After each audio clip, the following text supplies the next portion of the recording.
So today I want to talk to you about digestive problems. Collectively, if we look at all the different type of digestive problems, this is the #1 reason for hospitalization today.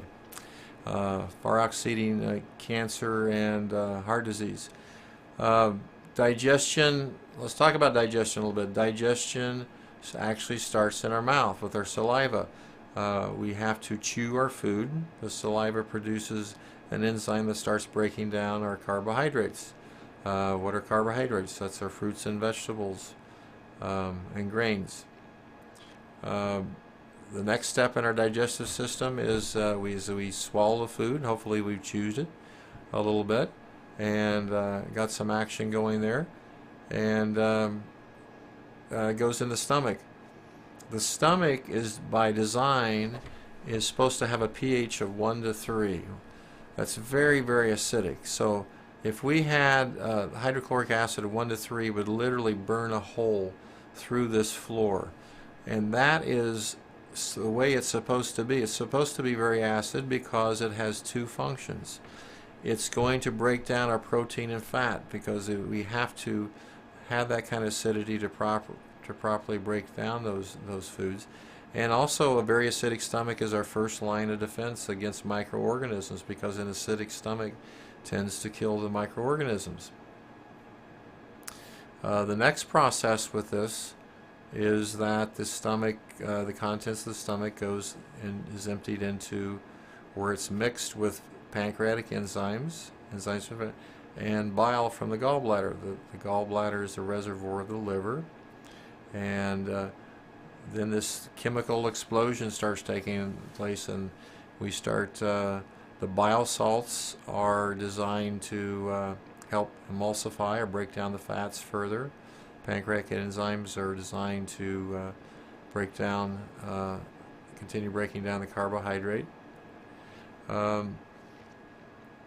So when we have digestion, so this is what this process does, and then it goes to the colon, and the colon, then we're evacuated. So if you have a healthy digestive system, first thing in the morning, you should have an elimination.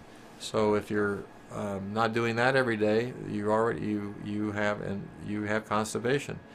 You talk to patients all the time and say, "Are you constipated?" No, I go every 3 days. I go once a week. That's not. If any of you have pets, food in, food out.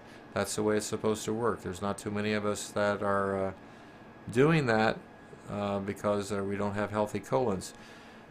But let's kind of talk about probably the #1 problem that we know, or if we have, or our friends, if you're listening to this, or you know somebody, I guarantee somebody in your family has what's been diagnosed with acid reflux or GERD.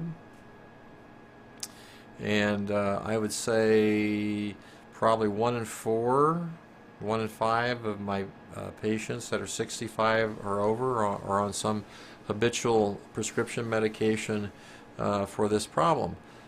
Why does this occur? Why is this happening?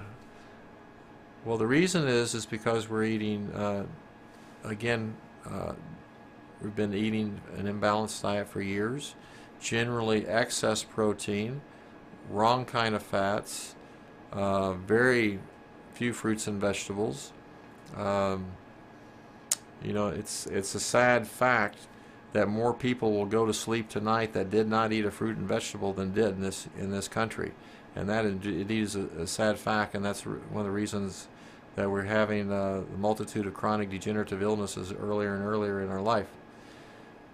But with this, in this eating imbalance, is the stomach loses its ability to concentrate hydrochloric acid, because the stomach actually needs to have this alkaline minerals that we find in our fruits and vegetables to perform. The parietal cell, which produces acid, has to be alkaline. I know that sounds crazy, but our body is designed to be alkaline, and when we don't have these raw food factors from our fruits and vegetables and those mineral content, then those cells become sick and sluggish, and their job is to produce acid. So if they can't do their job, then the stomach can't produce acid. And again, if we don't chew our food and we're in a hurry and we're not chewing, we're getting big chunks, it's harder for their stomach to secrete the hydrochloric and harder to break it down.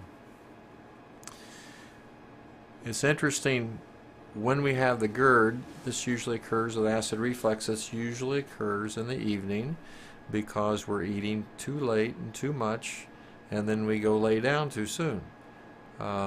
Normally, if we've got a nice acid stomach, we're going to churn that out in a couple hours, and we're going to empty it out in the small intestine. Our stomach's going to be empty. Okay, but what happens if we're not secreting enough hydrochloric acid is that food sits there, and so it's sitting there for 3 and 4 hours, and what's happening is that the protein is actually putrefying in your stomach, and is forming organic acid. And these organic acids that are coming off are different acids than designed in the stomach, and they're bubbling up in the upper part of that, and it's causing an irritation or reflux. And this is what's causing the discomfort that we're having, and this is what we're being medicated for. 95% of the patients that are prescribed Prolisac or one of these other Nexium, one of these other medications, is actually an under-secretor of hydrochloric acid. Their doctors never check that, never run the test. And what you're actually doing by taking that, you're further suppressing the digestion. It may mask the symptoms because it's stopping the reaction of the organic acids, but you're not digesting the food. You're not breaking it down, and you're becoming nutritionally deficient because you have to break the protein out to get your vitamins and minerals. They're covalently bonded to the protein. So the protein isn't digested properly. You can't get your B vitamins, you can't get your calcium, potassium, magnesium, all the other minerals. So again, 95% of the patients, if we supplement them with beta hydrochloride, usually solves the problem. They don't have to be on a prescription medication, digestion better nutrient intake. So again, this is a problem that, and for the majority of people, is being treated the wrong way. Treating the symptoms, not treating the cause. And as we talk about digestion again, our digestive system is controlled by what's something called the parasympathetic nervous system. And this is under the control in our cervical spine and our lumbar spine. And we have two parts of our autonomic system, or our automatic system as it were. One's the sympathetic and one's the parasympathetic. And some speed up and some slow down, but generally the sympathetic system speeds up thing. It's our fight-flight syndrome. It's in our emergency. So, if we get an emergency situation, we fight the bear, we got to run from the bear, okay? And that's our adrenaline. And when we have our adrenaline going, that is not conducive to digestion. So when we eat a meal and we're negatively animated about something, an event of the day, or you're talking about something and you're talking about this, you're shutting down your digestion. So when you eat, get relaxed, take your time, chew your food, make a big difference. Have a little glass of, a little bit of wine, a sip of wine or two. Relax your nervous system. Your digestion will be much better, and you'll function a lot better.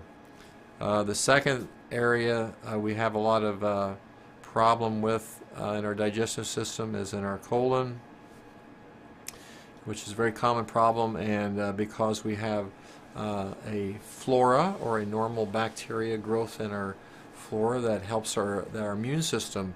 A lot of people don't realize it, but our immune system actually starts in our large intestine. That's where we have a lot of protection in there.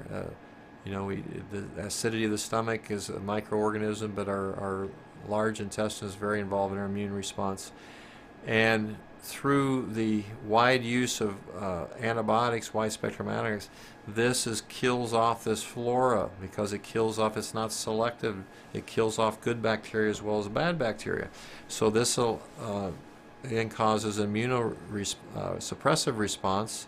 So when you take an antibiotic, you're 3 times more likely to get another infection in 6 weeks. Your doctor probably didn't tell you that. So obviously antibiotics, we need them at certain times, but they really need to be used more in an emergency situation. They're overused in many times, and this wipes out this normal flora. Most of us, the other thing that has this is use of any steroid use will also cause this. synthetic hormones. The other thing I want you to think about is the use of chlorinated water. You know, we have to chlorinate our water in a large municipality because there are microorganisms that could proliferate and cause an epidemic. So you have to have some chlorine to kill some germs. Well, the problems again is chlorine, you know, kills all the germs. You know, chlorine is 99.9% bactericidal. So we're taking chlorinated water, and which is tending to kill off our flora. So one of the things, you know, at least get a carbon filter in your home and get the chlorine out of the water, because in excess it is definitely toxic. Most of us need a probiotic. Certainly anytime after you had a round of antibiotics you want to replenish that. And we also need prebiotic, and that's actually specific food that the bacteria grows on, and that's found in fruits and vegetables, particularly in the skin, like apple pectin is a nice prebiotic, and there's other foods that do that, but again, a lot of us aren't eating enough of that. So, and also because our system has been stressed, we may need to take for a period of time some extra prebiotic capsules that contain concentrated forms of these foods, and the probiotic can actually reimplant that bacteria. When we lose that normal flora, we tend to have more yeast problems, fungal problems, which will cause complications in our health.